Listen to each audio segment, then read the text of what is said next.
चीन के विदेश मंत्री चले गए, लेकिन 7 सवाल छोड़कर चले गए हैं जिनका असर सीधा भारत की सुरक्षा और कूटनीति पर पड़ सकता है। पहले नंबर पर यह जानते हैं कि लद्दाख का स्टेटस क्या है। क्या पूर्वी लद्दाख में अप्रैल 2020 से पहले जैसी स्थिति बहाल हुई है?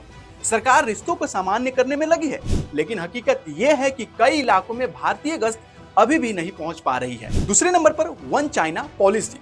भारत ने ताइवान पर चीन का पक्ष दोहराया, लेकिन चीन ने स्टेपल वीजा नीति को नहीं बदली।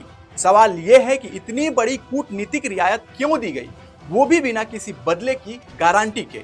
तीसरे नंबर पर अर्ली हार्वेस्ट प्रस्ताव।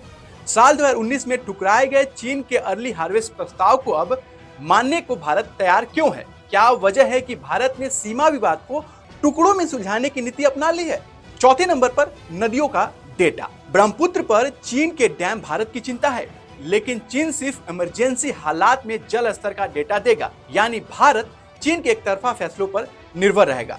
पांचवें नंबर पर पाकिस्तान की मदद। भारत की चिंता साफ है, चीन पाकिस्तान को हथियारों की सप्लाई करता है। हाल ही में ऑपरेशन सिंदूर में देखने को मिला कि चीनी हथियारों का इस्तेमाल भारत के खिलाफ किया गया, लेकिन वांग यी की यात्रा में इस पर कोई गारंटी नहीं मिली। छठवें नंबर पर सप्लाई चेन संकट। भारत को जरूरत है फर्टिलाइजर्स, रेयर अर्थ और मशीनों की, लेकिन चीन ने इनकी सप्लाई पर कोई सार्वजनिक वादा नहीं किया है, यानी भारत अभी भी चीन के निर्यात नियंत्रण पर निर्भर रहेगा। सातवें नंबर पर बढ़ता व्यापार घाटा। भारत चीन व्यापार घाटा लगातार तेजी से बढ़ रहा है। ट्रंप सरकार के टैरिफ ने भारत के निर्यात को और चोट पहुंचाई है। विदेश मंत्री की यात्रा में व्यापार बढ़ाने की बात तो हुई है, लेकिन घाटा कम करने पर कोई ठोस निर्णय नहीं लिया गया है। तो क्या वांग यी की यात्रा के बाद रिश्ते बेहतर दिख सकते हैं?